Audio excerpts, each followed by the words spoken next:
I'll wing it. Correct.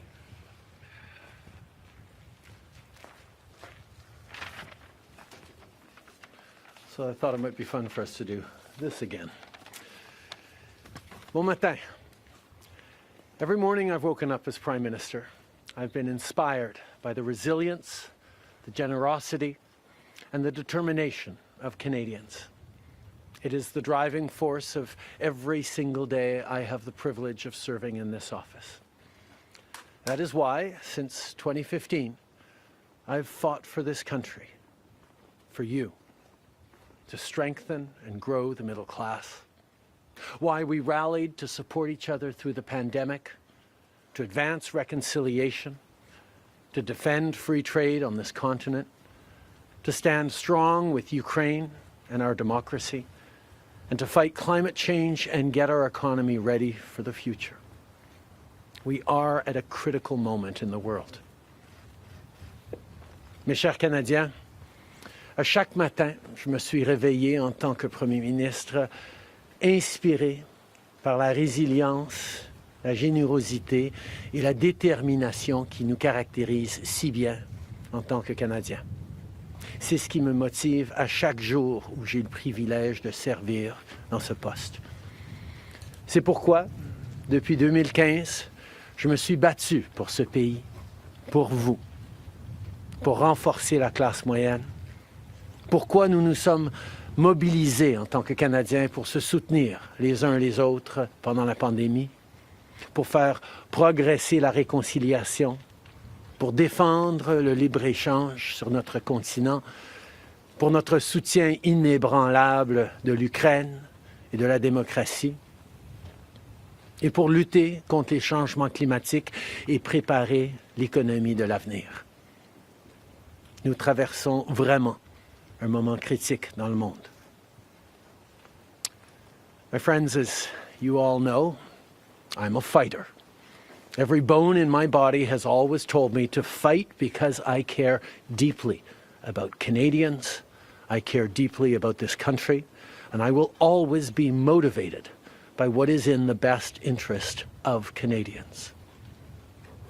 And the fact is, despite best efforts to work through it, Parliament has been paralyzed for months after what has been the longest session of a minority parliament in Canadian history. That's why this morning I advised the Governor-General that we need a new session of Parliament. She has granted this request, and the House will now be prorogued until March 24th. Over the holidays, I've also had a chance to reflect and have had long talks with my family about our future. Throughout the course of my career, any success I have personally achieved has been because of their support and with their encouragement.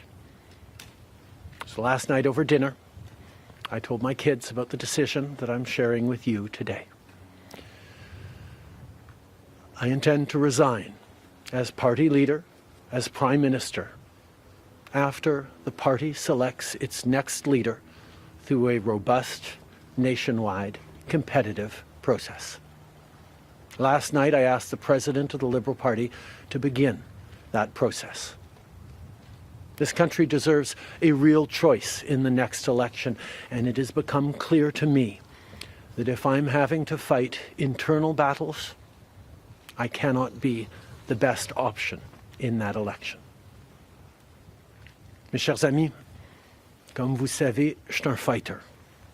Dans mon fort intérieur, je me suis toujours battu parce que je me soucie profondément des Canadiens.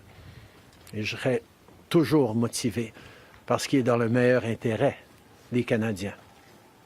Et le fait est que malgré tous les efforts déployés pour passer à travers, le Parlement est paralysé depuis des mois, après ce qui a été la plus longue session d'un Parlement minoritaire dans l'histoire de notre pays. C'est pourquoi ce matin, j'ai rencontré la gouverneure générale pour lui faire savoir que nous avions besoin d'une nouvelle session du Parlement.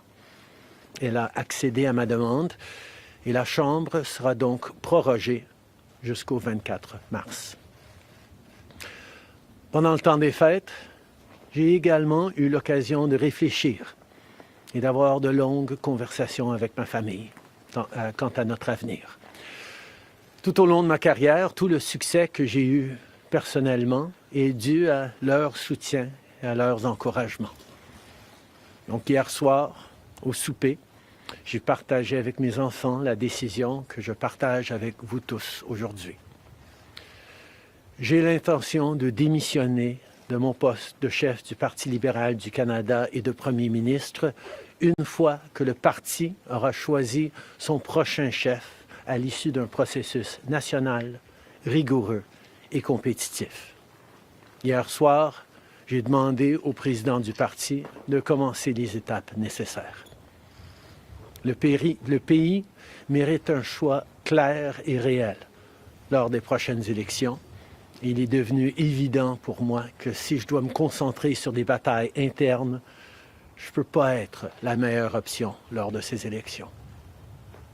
Le Parti libéral du Canada est une institution importante dans l'histoire de notre grand pays et de notre démocratie. Un nouveau premier ministre et chef du parti portera les valeurs et les idées du Parti libéral dans la prochaine élection. J'ai hâte d'observer le déroulement de ce processus dans les mois à venir. Nous avons été élus pour la 3e fois en 2021 pour renforcer l'économie après la pandémie et faire progresser les intérêts du Canada dans un monde complexe. Et c'est exactement ce que je vais continuer à faire, ce que nous allons continuer à faire pour les Canadiens. The Liberal Party of Canada is an important institution in the history of our great country and democracy. A new Prime Minister and leader of the Liberal Party will carry its values and ideals into that next election. I'm excited to see the process unfold in the months ahead. We were elected for the 3rd time in 2021 to strengthen the economy post-pandemic and advance Canada's interests in a complicated world. And that is exactly the job that I and we will continue to do for Canadians. Merci beaucoup, mes amis. Thank you, Prime Minister. We'll now go to questions, starting with Laurence Martin, Radio-Canada. Bonjour, Monsieur Trudeau. Vous vouliez le faire, ce combat contre Pierre Poilievre. Des batailles internes, il y en a dans votre parti depuis plusieurs mois déjà. Pourquoi est-ce que vous décidez d'abdiquer maintenant? Qu'est-ce qui vous a fait changer d'avis? Comme vous savez, je ne suis pas quelqu'un qui recule facilement devant un combat, surtout un combat si important pour le parti et pour le pays. Mais je fais ce job parce que l'intérêt des Canadiens et le bien-être de notre pays, de notre démocratie, me tient à cœur. Et c'est devenu clair que je ne peux pas être le chef dans les prochaines élections à cause des batailles internes. Ensuite, As you all know, I am a fighter, and I am not someone who backs away from a fight, particularly when a fight is as important as this one is. But I have always been driven by my love for Canada, by my desire to serve Canadians, and by what is in the best interest of Canadians. And Canadians deserve a real choice in the next election. And it has become obvious to me with the internal battles that I cannot be the one to carry the Liberal standard into the next election. Vous êtes au pouvoir depuis près de 10 ans. Le Canada a changé avec votre gouvernement. S'il y a une réalisation que vous pourriez nommer, dont vous êtes le plus fier, je sais qu'il y en a plusieurs, mais s'il y en a une, et peut-être un regret aussi. En 2015, on a été élu sur une promesse de travailler pour la classe moyenne dans ce pays. Et c'est ce qu'on a pu faire. On a réduit la pauvreté, on a aidé énormément les familles, on a créé une économie qui fonctionne pour bien plus de monde en se préparant pour un avenir et plus numérique et où les changements climatiques vont avoir un plus grand impact. On On a fait énormément de travail avec les Canadiens. Le Canada est meilleur à cause du travail que nous avons tous fait au cours des dernières années. Un regret, je continue à penser que si notre système électoral aurait été changé pour que les gens puissent mettre un premier, un deuxième, un troisième choix sur le bulletin, les partis auraient passé plus de temps à regarder les points qu'ils avaient en commun pour être les deuxième ou troisième choix des voteurs plutôt que de voir la polarisation que nous avions. Mais je ne pouvais pas de façon unilatérale changer notre mode de scrutin dans ce pays. Next question. We got elected in 2015 to fight for the middle class, and that's exactly what we've done over the past years. We reduced their taxes, we increased the benefits to families, we made sure the economy was focused on working for everyone and not just a few, and that has changed. That has dropped poverty rates in Canada, that has brought more people into the workforce, that has moved us forward on reconciliation in a way that has deeply improved the opportunities and success of Canadians despite the incredibly difficult times the world is going through right now. There's lots more work to be done, and I know that this party and this country and Canadians will keep doing it. If I have one regret, particularly as we approach this election, well, there are probably many regrets that I will think of, but I do wish that we'd been able to change the way we elect our governments in this country so that people could simply choose a second choice or a third choice on the same ballot, so that parties would spend more time trying to be people's second or third choices, and people would have been looking for things they have in common instead of trying to polarize and divide Canadians against each other. I think in this time, figuring out how to pull together and find common ground remains something that is really important for democracies. But I could not change unilaterally, without support of other parties, our electoral system. That wouldn't have been responsible. Prochaine question. Tonda McCharles, Toronto Star. Prime Minister, up until 3 weeks ago, you were intending to stay, and it seems that the event 3 weeks ago of Ms. Freeland coming out and saying you were firing her as your finance minister was the catalyst that brought us here today. So can you explain your side of what happened there? Chrystia has been by my side for close to 10 years now. She has been an incredible political partner through just about everything we have done as a government and as a party over the past decade. I had really hoped that she would agree to continue as my Deputy Prime Minister and take on one of the most important files that not just this government but this country is facing, but she chose otherwise. In regards to what actually happened, I am not someone who's in the habit of sharing private conversations. Chrystia a été depuis presque 10 ans maintenant à mes côtés en tant que partenaire politique essentiel à presque tout ce qu'on a réussi en tant que gouvernement, en tant que parti. J'aurais vraiment souhaité qu'elle choisisse de continuer en tant que ma vice-première ministre et qu'elle prenne un des dossiers les plus importants auxquels les Canadiens et notre gouvernement vont faire face dans les mois à venir, d'ici les prochaines élections. Mais elle n'a pas voulu. Mais par rapport aux détails, je ne suis pas quelqu'un qui partage les détails de conversations privées. You spoke about the Liberal Party as an institution and the internal battles right now, but I'm wondering if you feel that another leader will have more success than you will at beating Pierre Poilievre in the next campaign. Pierre Poilievre's vision for this country is not the right one for Canadians. Stopping the fight against climate change doesn't make sense. Backing off on the values and strength in diversity that Canada has always worked to pull itself together on is not the right path for the country. Attacking journalists, the CBC institutions, that's not what Canadians need in this moment. We need an ambitious, optimistic view of the future, and Pierre Poilievre is not offering that.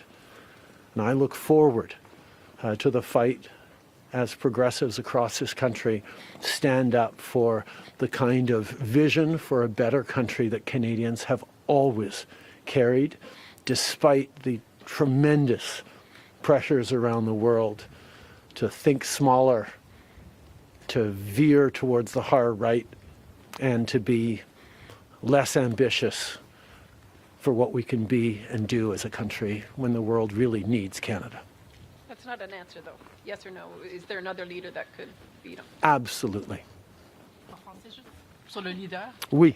Non, mais est-ce que vous... Pierre Poilievre.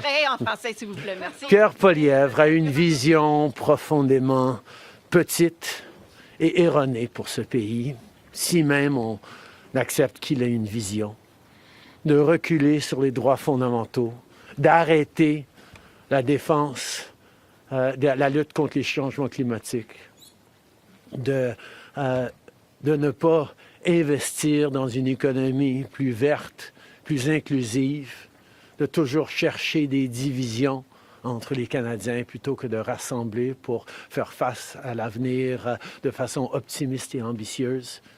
C'est pas le bon choix pour les Canadiens.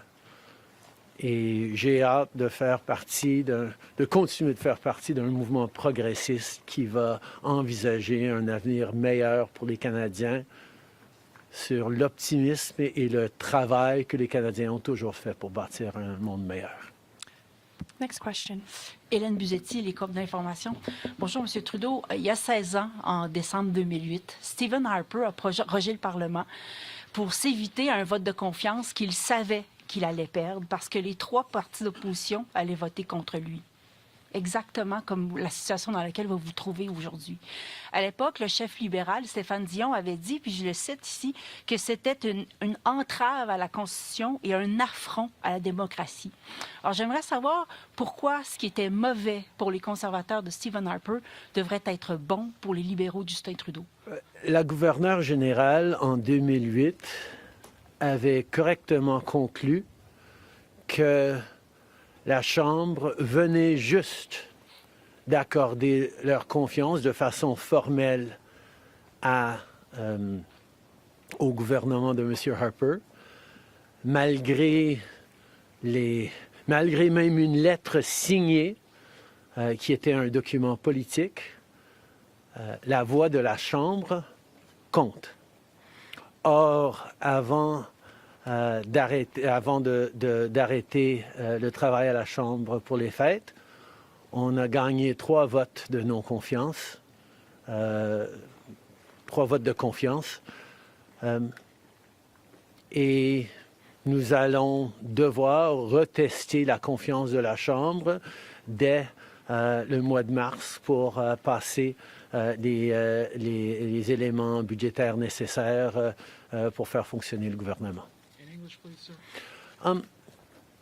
In 2008, the Governor General correctly concluded that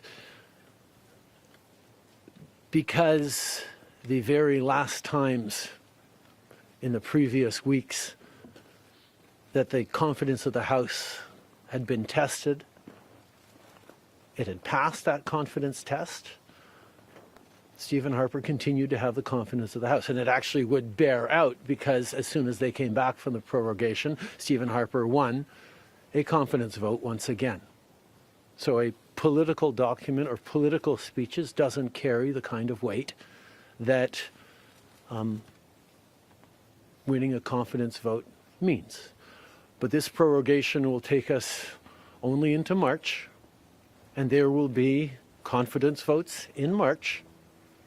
in the passing of supply that will allow Parliament to weigh in on confidence in a way that is entirely in keeping with all the principles of democracy and the workings of our strong institutions. Mais avec respect, M. Trudeau, y a-t-il pas quelque chose un peu antidémocratique de suspendre la possibilité du Parlement d'exprimer sa non-confiance le temps que votre parti se cherche un sauveur? Est-ce qu'il ne devrait pas plutôt juste se référer aux électeurs et de déclencher dès maintenant une élection? Hélène, je pense que tu as très clairement vu, comme tout le monde dans la galerie de presse parlementaire, à quel point le Parlement ne fonctionne plus depuis plusieurs mois. On est pogné dans une question de privilèges, il y a des motions d'obstruction constantes et on a pu très peu accomplir pendant les derniers mois au Parlement. Le Parlement a besoin d'un reset, a besoin de se calmer un peu les pompons pour se remettre au travail pour les Canadiens et pas à faire de la petite politique constante, ce qu'on est en train de voir des conservateurs. Donc, ce reset a deux éléments. Une prorogation pour que, justement, on recommence avec une fraîche approche au Parlement. Et deuxièmement, oui, le Parti libéral va entamer un leadership parce que je m'attends à ce que si c'est pas moi qui va mener le parti dans les prochaines élections, la polarisation qu'on voit actuellement au Parlement devrait aussi se calmer un petit peu. Les Canadiens ont besoin d'un Parlement qui fonctionne, particulièrement dans ce moment complexe, et ces deux éléments vont représenter le reset nécessaire pour le Parlement. En anglais, mais si vous pouvez dire pourquoi pas une élection, vous l'avez pas dit. The parliamentary press gallery and anyone who's been watching politics closely over the past months will know that Parliament has been entirely seized by obstruction and filibustering and a total lack of productivity over the past few months. We are right now the longest serving minority government in history, and it's time for a reset. It's time for the temperature to come down, for the people to have a fresh start in Parliament, to be able to navigate through these complex times, both domestically and internationally. And the reset that we have is actually two parts. One is the prorogation, but the other part is recognizing that removing me from the equation as the leader who will fight the next election for the Liberal Party should also decrease the level of polarization that we're seeing right now in the House and in Canadian politics and allow people to actually focus on serving Canadians in this House and with their work the way Canadians deserve. On va prendre une dernière question. Good morning, Prime Minister. Stephanie Taylor with the National Post. Given, as you just said, there's going to be confidence votes in March, opposition parties have said they are prepared to bring down your government. What kind of chances do you think you are leaving to your successor, given that there will only be mere weeks for them to introduce themselves to Canadians before heading into an election, potentially? I have a tremendous amount of confidence in both Canadians and in parliamentarians' interest in serving Canadians in the right way. We're in a minority government right now, and there hasn't been an active leadership in a minority government in more than 50 years in this country. And there is always going to be the challenge of having a leadership race while a parliament would face confidence votes in the course of delivering supply to the government.